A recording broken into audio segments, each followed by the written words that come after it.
With us now from New York is New York Congresswoman Elise Stefanik. She is the chair of the House Republican Conference. And Congresswoman, it's good to have you back on the show. Good to be with you, Guy. I am in your studio. Excellent. Well, we love to hear crystal clear voice on that terrific microphone. We're always so pleased when you're able to make some time for us. And as I alluded to just a moment ago, it's a very busy news day.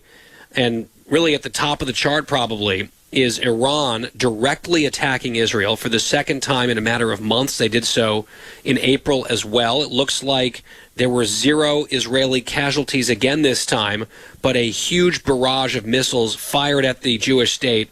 Your reaction to what we've just seen? My reaction is this is a result of the catastrophic failed leadership of Joe Biden and Kamala Harris. Let's take a step back of where we were under President Trump. You had the very successful maximum pressure campaign that really had brought Iran to heel. And yet you have seen under Kamala Harris and Joe Biden hundreds of billions of dollars of sanctions relief, essentially writing the check that went to fund these proxies, whether it's Hamas and Hezbollah committing terrorist attacks against Israel, and now an unprecedented direct hypersonic ballistic missile, numerous, targeted towards Israel. So this is what weak leadership leads to, and it's more important than ever that we return to the effective peace through strength policies of President Trump. And it's not just targeting Israel. Iran and Iranian proxies have been targeting U.S. service members throughout Biden's presidency. I represent the 10th Mountain Division, home of Fort Drum, and the most deployed division in the U.S. Army, and there have been multiple instances of Iranian-backed terrorist attacks that injured U.S. service members, even last year. So this has an implication on our national security and the safety and security of our U.S. forces in the region. Well, apparently Joe Biden and Kamala Harris going on television and saying don't into the camera was not good enough. Has not been good enough. We saw what just happened today, the latest in a whole series and string of attacks that you've just referenced. And I just think moving forward, it seems inevitable that the Israelis are going to respond in some sort of very serious way. They mean business, as Hezbollah has learned in stark relief over the last week or two, as Hamas has learned since October 7th. Do you think that whatever the Israelis end up responding with, that there will be relative unity in the U.S. government supporting them? Well, certainly House Republicans will be unified in their support of Israel. It is Iran who has escalated this catastrophe in the Middle East starting on October 7th when they committed the bloodiest day for the Jewish people since the Holocaust. The tens of thousands of missiles that have rained down on northern Israel, causing 80,000 Israelis to have to leave their home from Hezbollah. And Israel is taking actions to protect its existential existence, Guy. And we strongly support, as House Republicans, I think what you will continue to see in today's Democrat Party, led by Kamala Harris, is this anti-Israel, anti-Zionist left that is strains of anti-Semitism even in the halls of Congress, and needs to be called out. It is more important than ever that the United States stand side beside Israel at her most important time of need. You know, it's been, and you noticed this as well, it has been really something to watch some in the news media characterize, for example, the killing of Nasrallah, the now dead Hezbollah chief terrorist, one of the most evil men in the world, someone responsible for many American deaths. Even if you don't care about Israel, I do deeply, but if you don't care about Israel at all, he and his group have killed many Americans over many years. And when he was taken out, quite righteously, by the Israelis after thousands of rockets just in the last year fired from southern Lebanon into Israel, violating, of course, UN resolutions for those who care about that sort of thing, and just recently, sadly, killing 12 Israeli children. A lot of news organizations put out like obituaries and headlines where they were whitewashing the evil of this man, and people have done some of the side-by-side headlines of like when a top jihadist terrorist is killed versus like, you know, a long-serving Republican senator.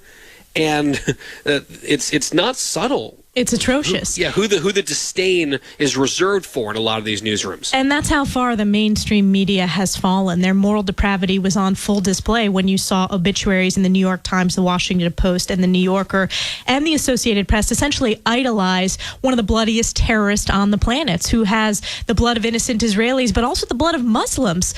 These terrorist groups, these Iranian-backed terrorist proxies, use women and children as civilian shields. And the fact that U.S. media outlets would prop them up and idolize them, it is a disgrace. And it's why that the approval rating for mainstream media is at a historic low right now, because the media has lost their way, much like today's Democrat Party has lost their way, much like universities have lost their way, which I've been heavily involved in. Yes. And we can get to campus in just a second. One other thing coming out of Israel, though, specifically Lebanon, we learned yesterday that the Israelis killed another terrorist. This man was Hamas's leader in Lebanon, right? So Hamas operates out of Gaza primarily, but they have sort of soldiers and terrorists that operate also in the West Bank and in Lebanon. So the Hamas chief terrorist in Lebanon was killed. And it turns out this man was also the UNRWA, the UNRWA schools union chief. So he was like one of the top education guys at the UN-based organization that is supposed to oversee the Palestinian territories and provide certain, functions and that sort of thing. There have been accusations for many years, credible ones, proven ones, that UNRWA is a hotbed not just of anti-Semitism and bigotry, but actual terrorism. Here is one of their officials taken out by Israel because he was Hamas's man in Lebanon. I just don't understand the mentality of those, including some of your colleagues who believe we need to restore funding to UNRWA, even increase funding to an organization that is utterly bereft, morally. Yes, we need to defund UNRWA. That's what we did during the Trump administration. That's what Republicans stood up for on the House floor. And you talked about accusations. It is more than accusations. It is individuals who are employed by UNRWA who planned the October 7th terrorist attack against Israel, who is Hamas's leader located in Lebanon. The fact that they are personnel of UNRWA just goes to show the moral depravity. And the anti-Semitism has been on full display, unfortunately, with the UN. That's why we need to restore strong America First, peace through strength leadership that President Trump brought to the world stage, and he will do so again. And Guy, people are focused on the economy, they're focused on the border, but they're also focused on national security. And that's an issue where President Trump, when you compare the peace and prosperity around the world, we were in a much different position, particularly in the Middle East, just 4 years ago compared to where we are today, where there's chaos and catastrophe. And this shows there is a direct response to the weakness from Joe Biden and Kamala Harris. And an effective foreign policy is not Joe Biden going on TV saying don't. Obviously, our adversaries are ignoring that because they see weakness on the world stage, and the policies have appeased Iran rather than the maximum pressure campaign under President Trump. Did you happen to see there were a number of student groups, including, unsurprisingly, the Students for Justice in Palestine, one of the top hate groups in the country. Also, this so-called Jewish Voices for Peace, which is a total misnomer. Various student groups sharing and amplifying a meme this week in response, really in solidarity with Nasrallah and Hezbollah, a terrorist organization, saying that death to Israel is not just a slogan, it's an essential solution. The entire colony must be burned to the ground. That is just a straight-up genocidal statement, and it was put out there and published across a lot of the social media of some of these organizations. Do you think there have been a few consequences so far?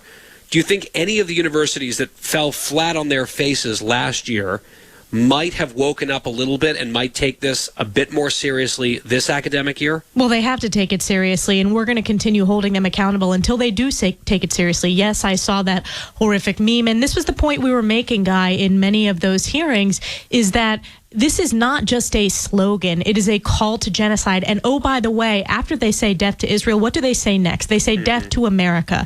This is about defeating Western civilization, our way of life. And they are targeting our allies in Israel, and they're coming after the United States of America left. They've been very specific and explicit about that. So there needs to be immediate action and enforcement of the rules of these college campuses. In my meetings with campuses, people in the higher education community, I talk about discipline discipline and enforcement of the rules. They cannot continue to brush this under the rug when there are clear violations of the rules, whether it's the pro-Hamas encampments that are a violation of the rules or calls for genocide. And these schools, President Trump gave a very important speech 2 weeks ago in Washington, D.C. about combating anti-Semitism. He said on day one, if higher ed universities fail to provide civil rights protections for Jewish students, which, by the way, he expanded with Title VI protections, they will lose their accreditation on day one.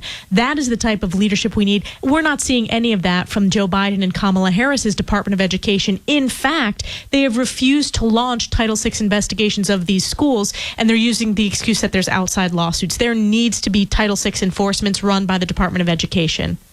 On another matter, you recently had your disgraced former governor in front of a committee in Congress about all the nursing home deaths during COVID and the cover-up. And subsequent to that testimony, it has become pretty clear through documents that he was personally involved in that cover-up.